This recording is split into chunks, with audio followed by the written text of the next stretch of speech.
வணக்கம் ஃப்ரெண்ட்ஸ், எப்படி இருக்கீங்க? எல்லாம் நல்லா இருக்கீங்களா? அன்றைக்கி கத்திரிக்காய் வறுவல் நம்ம பார்ப்போம். அதுக்கு கத்திரிக்காய் எடுத்துக்கலாம். தேங்காய், பூண்டு,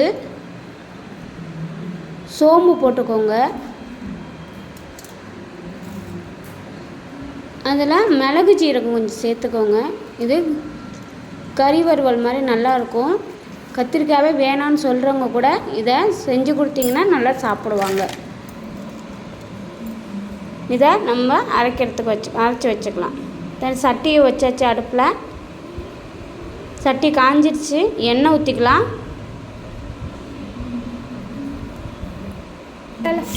கத்திரிக்காய் போட்டுக்கலாம்.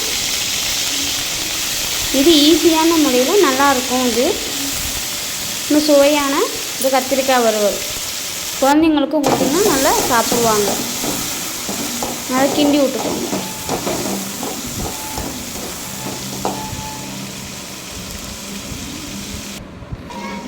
மஞ்சத்தூள் போட்டுக்கலாம்.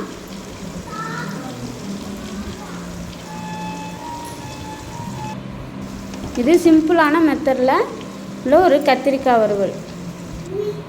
மிளகாத்தூள் போட்டாச்சு. தேங்காய் அரைச்சி வச்சுருந்தோம் இல்லையா, அதை போட்டாச்சு. நல்லா கிண்டி விட்டுக்கோங்க. உப்பும் சேர்த்து போட்டுக்கோங்க. உங்களுக்கு தேவையான அளவு நீங்கள் உப்பு போட்டுக்கோங்க. நல்லா கிண்டி விட்டாச்சு.